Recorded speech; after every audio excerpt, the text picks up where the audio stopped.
Buen día a todos y a todas. Bueno, en principio quiero referirme en la presente conferencia de prensa a la sentencia emanada de la Corte Suprema de Justicia, quien todavía el Estado Nacional no ha sido notificada, pero seguramente por cuestiones formales se lo hará en el día de la fecha, ha ratificado el fallo de la Cámara de Apelaciones en lo contencioso administrativo federal Sala 4. Esto implica que obliga al Estado a que en el plazo de 30 días en el que quede firme la sentencia, tiene que presentar un plan de distribución de publicidad oficial a Canal 13 en paralelo con el resto de los canales análogos. La sentencia tiene disparidad de criterios respecto a los jueces. Hay 3 jueces que son precisamente el presidente de la Corte Lorenzetti, el doctor Carlos Fait y Juan Maqueda, que han suscrito los 13 considerando las sentencias, y otros no coinciden o tienen observaciones diferentes, como el juez Zaffaroni, que remite el expediente a dictamen de la Procuradora, o del mismo modo otra actitud respecto a otros miembros de la Corte respecto a la cuestión de la sentencia. Pero lo importante es que de estos 3 miembros que establecen la suscripción de los 13 considerandos de la sentencia, consideran que el Estado ha incumplido criterios del fallo Perfil y que esa conducta viola principios constitucionales que a su vez promueve el desconocimiento de la división de poderes, que resulta inadmisible en un Estado de Derecho y que implica un grave deterioro del Estado constitucional democrático. Eso en síntesis. Nosotros queremos responder enfáticamente a esto de la siguiente manera.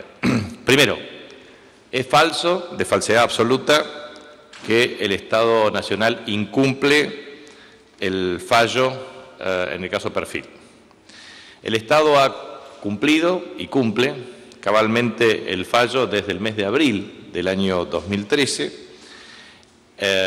a partir del cual se presenta en juzgado de primera instancia la acreditación de sus cumplimientos. En el caso concreto, la editorial Perfil plantea objeciones que son inválidas en virtud de comparar peras con manzanas. En definitiva, la sumatoria total de las pautas de publicidad incluyen no solamente la asignación de pautas con recursos del Estado, sino también en compensación de dación en pago del decreto 1145 del año 2009 vigente. Por lo tanto, son cuestiones absolutamente no comparables. Y lo que nos causa preocupación es que la Corte Suprema de Justicia pretende arrogarse precisamente la voluntad del legislador, estableciendo criterios de distribución de pautas de la publicidad oficial. Esto verdaderamente para nosotros implica violación flagrante de la división de poderes. Hay 4 jueces, obviamente, que no convalidaron esta postura, pero nos parece muy importante que genere este fallo de la Corte Suprema de Justicia un debate profundo en la República Argentina asociado a algunas cuestiones de carácter esencial. Me parece muy importante que el debate sea sobre la base de la libertad de expresión y la libertad de empresa, y también de la vigencia plena de un principio inalienable del sistema republicano, que es la publicidad de los actos de gobierno. ¿Por qué transmito este debate entre libertad de expresión y libertad de empresa? Porque existirá plena, absoluta e irrestricta libertad de expresión en tanto y en cuanto ustedes, como periodistas, como trabajadores de la prensa, puedan opinar de manera sistemática en contra de la editorial a la cual representan. A mí me gustaría saber si efectivamente todos los periodistas tienen toda la libertad para escribir sistemáticamente en contra de la editorial del diario quién les paga sus respectivos sueldos o de los medios de comunicación, oral, escritos y o televisivos. Me parece que ese es el gran debate, porque hace a la esencia de la libertad de expresión. Por ejemplo, que en grupos que están asociados a papel prensa, que en plena dictadura militar se asociaron con la dictadura más genocida del país para apropiarse de papel prensa con el objeto de establecer un mecanismo que garantice la provisión de un insumo a bajo costo destruyendo la competencia. Eso verdaderamente debería o merece que los mismos diarios puedan publicar todos los días el esclarecimiento activo de los hechos en contra de la línea editorial, sin ocultar. Porque en general la información no solamente implica expresar vivamente la misma, es decir, la información, sino también el ocultamiento manifiesto y en muchos casos doloso de la información.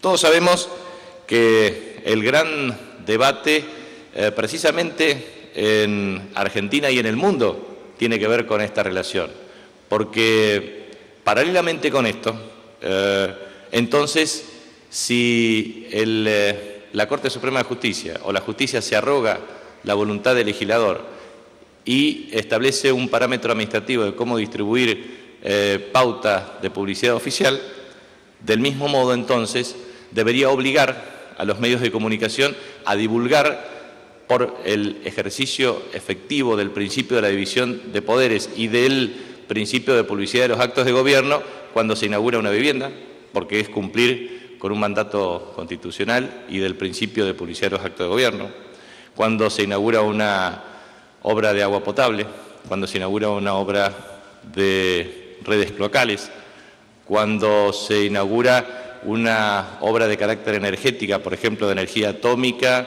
o hidroeléctrica o de una ruta o de una autovía.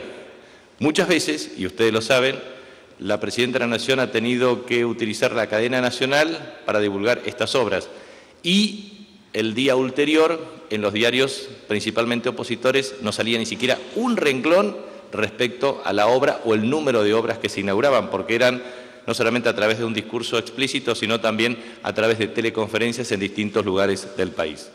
Entonces me parece que es absolutamente necesario y justo que ese debate se profundice en la Argentina, que este sea el inicio de un gran y profundo debate en donde participen los periodistas, los trabajadores de prensa, ustedes que interactúan permanentemente, para defender una posición de profunda libertad de expresión. Todos sabemos que en la Argentina y en el mundo existen un debate respecto al poder y básicamente el poder cambiante y el poder inalterable. El poder económico verdaderamente es el poder inalterable y el poder económico tiene una estrategia desde el punto de vista de concentración de acción psicológica a través de los medios de comunicación y a su vez un sistema de influencia corporativa en el Poder Judicial. Qué rara casualidad que ambos poderes concentrados no tengan la manifestación de la voluntad popular.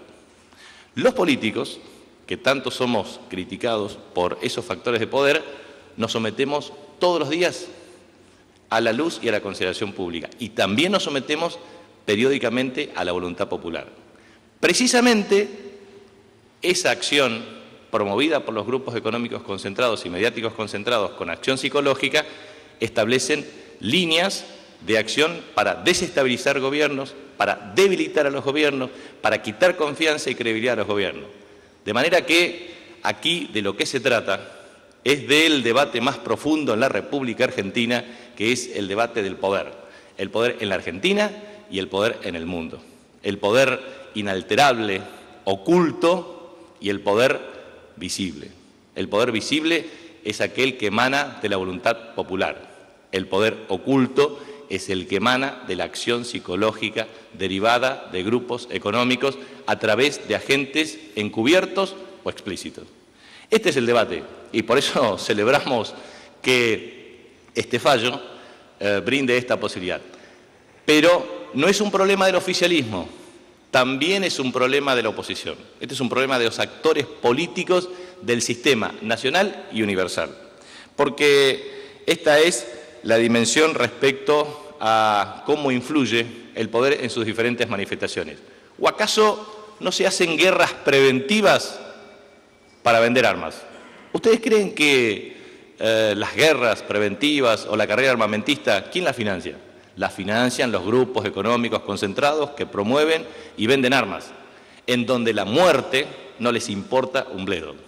Esto ocurre en el mundo, el tráfico de armas o el tráfico de estupefacientes o el lavado de dinero a través de activos financieros, a través de paraísos fiscales que lo promueven las grandes potencias. Este es el principal debate del mundo. Y eso implica un debate abierto, plural y democrático. Por lo tanto, me parece que es absolutamente necesario observar con rigurosidad esta cuestión, porque finalmente el Estado es ejercido por un gobierno, que a su vez es elegido por la voluntad popular por un periodo determinado de tiempo. Ahora bien, el poder económico, a través de acciones explícitas e implícitas, pretende gobernar siempre, por fuera de la voluntad popular, solamente favoreciendo a sus propios intereses.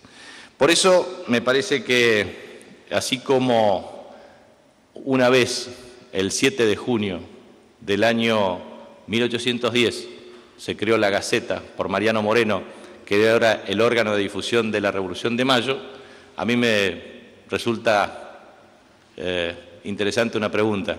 ¿Cuál sería el fallo de la Corte Suprema de Justicia en ese momento? ¿Regularía la publicidad oficial para transmitir las ideas revolucionarias de un cambio profundo o estaría atendiendo la pauta oficial provista por el virrey Cisneros? Esta es la discusión profunda, o sea, entender claramente el rol que tienen muchas veces los medios de comunicación respecto a procesos de cambio que se dan en esta cuestión.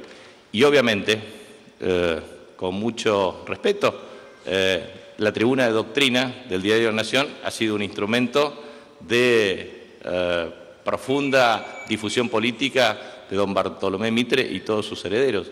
Y dicho sea de paso, es muy bueno pensar cómo actúa la Corte Suprema de Justicia con absoluta equidad, porque hace 10 años hay una acción de amparo en donde el Estado promueve la percepción de una deuda equivalente a 350 millones de pesos por deuda impositiva con precisamente el Diario La Nación. Y hasta ahora no se ha expedido, 10 años. La verdad es que se ha expedido más rápido en esta cuestión. Sería bueno tener equidad de trato a los efectos de poder valorar adecuadamente la cuestión. Y por último, a mí lo que me parece importante es que está muy en relación con esto, las declaraciones de Miguel Bain. La verdad es que me sorprendieron como un economista que ha sido viceministro de Economía de José Luis Machinea en oportunidad de la presidencia de Fernando de la Rúa, en donde ha determinado con mucha claridad que los mercados venían envalentonados de hacer volar al gobierno por los aires. Lo que nosotros expusimos con mucho énfasis lo ha expuesto una personalidad en materia económica como es Miguel Bain. Por último, quería transmitir que se ha establecido un proceso de análisis junto a la industria de medicamentos para retrotraer los precios al 15 de enero, desde la semana que viene en todo el país, por 18.000 productos. Asimismo, y por iniciativa de la industria, ellos han planteado una disminución de 600 precios a diciembre, que eso es lo que pretende ser divulgado a través de una lista de publicación por parte de la industria y que serán distribuidos a casi 12.000 farmacias. Paralelamente con esto, la Secretaría de Comercio ha detectado comportamientos dispares en la evolución de precios de los diferentes laboratorios y se analizarán los casos particulares que han tenido incrementos injustificados. Aquí tenemos una denuncia del 6 de febrero realizados por 13 asociaciones de consumidores que tendremos la posibilidad de analizar. Y por último, quiero decirles que en materia de inspecciones y sanciones, los incumplimientos que se constatan, porque ustedes lo preguntaron, es de la Ley 24.240 de la Defensa del Consumidor y 22.802 de Lealtad Comercial. Hay muchas infracciones, pero lo que quiero darles son los números en general y esto va a salir publicado en el transcurso de esta semana. 125 actas labradas a partir del 27 de enero, a dictaminar en áreas legales 36 y 10 resoluciones sancionatorias próximas a publicación. Quedo a la espera de sus respectivas preguntas. Sí, buenos días, ministro. Liliana Calderón, de la agencia Noticias Argentinas. Dos consultas le quería formular. La primera está vinculada al área del Ministerio de Transporte y tiene que ver con la resolución publicada en el Boletín Oficial respecto a la cesión que se hace de la concesión de los ramales Mitre, Sarmiento, Arroyo. ¿Qué es lo que determinó que el gobierno tome esta medida y qué nos puede decir al respecto? Otro tema, fútbol para todos. Durante el fin de semana, bueno, hasta que se llegó el inicio del torneo, hubieron muchísimas versiones y entre ellas también se dijo o se publicó que con respecto a Marcelo Tinelli, que usted había presentado la renuncia y que estaba molesto. Eso es lo que yo quería saber. Bueno, con respecto a eso desmiento categórica y enfáticamente, como ya lo hice. En segundo lugar, Fútbol para Todos ha tenido más de 5.000 horas de transmisión, un equipo que viene trabajando con mucho énfasis y seguirá trabajando naturalmente respecto a los objetivos y metas que nos hemos fijado, de manera que eso se va a cumplir regularmente. Y respecto a la cuestión asociada al tema de transporte, no quiero opinar porque seguramente lo hará el ministro Randazzo en el día de la fecha, así que lo van a escuchar a él. Buen día, ministro. Cristian Camblor, de la agencia DIN de Noticias. Consultarlo por el viaje de una delegación de diputados uruguayos a Malvinas. ¿Qué posición tiene el gobierno al respecto? Fue para firmar acuerdos comerciales y hasta cerrar un posible viaje de Montevideo a las islas. Y si tiene algo que ver con alguna traba comercial que habría impuesto la gestión del gobierno. Mire, nosotros daremos a conocer la posición argentina a través de Cancillería en el transcurso del día de la fecha. Y respecto también a una opinión manifestada por el ministro de Economía de la República Hermana de Uruguay, nosotros consideramos que es absolutamente inadmisible la injerencia respecto a la intromisión de decisiones que tiene un país soberano como la República Argentina. Siempre tenemos una visión de hermandad con los pueblos y naturalmente de relaciones diplomáticas con los gobiernos. Y en ese sentido pedimos reciprocidad desde el punto de vista del respeto. Nosotros no tenemos ningún tipo de injerencia, ni pretendemos inmiscuirnos, ni asesorar, ni brindar ninguna posición respecto a medidas o decisiones económicas que se adopten, ni mucho menos desde el punto de vista de la conducción del Estado. Por lo tanto, las expresiones del ministro de Economía de la República Hermana del Uruguay la consideramos desafortunadas y de una injerencia indebida respecto a la decisión soberana que tenemos como país.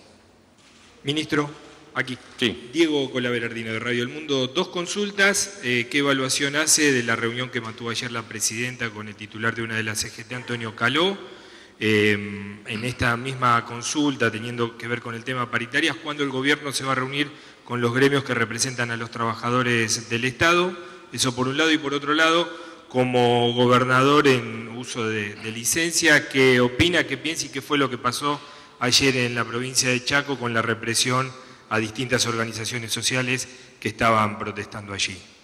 Mire, en principio le transmito mi posición de no efectuar ninguna opinión respecto a hechos acaecidos en mi provincia, en virtud de que existe la responsabilidad por parte del gobernador en ejercicio, que es el doctor Juan Carlos Basilio Figanov, en el marco de las atribuciones conferidas por el artículo 141 de la Constitución Provincial.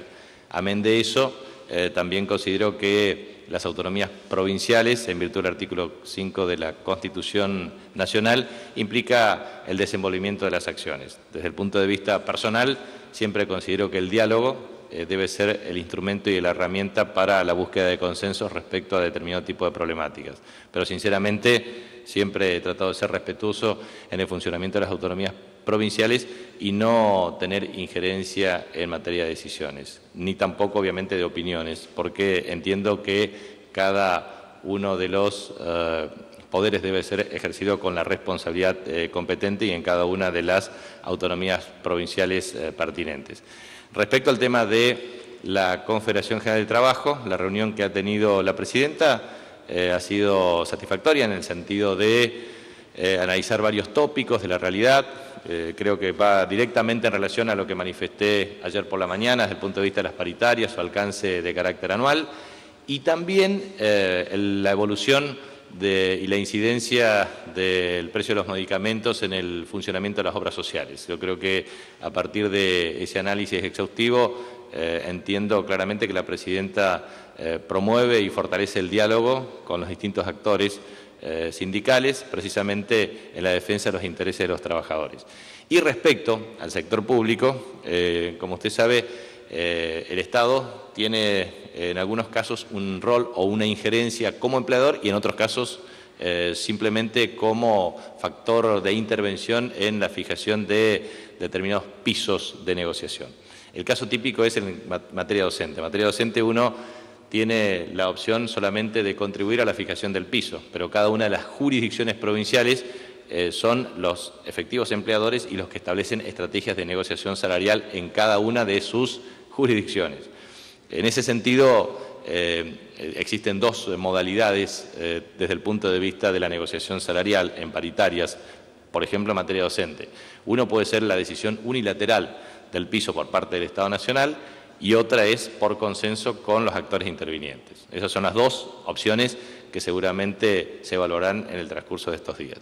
La otra cuestión que tiene que ver como el Estado como empleador tiene paritarias de carácter anual y en definitiva es lo que se va a utilizar en el transcurso de este semestre, pero todavía está en plena vigencia la paritaria anterior. Bueno, muchas gracias.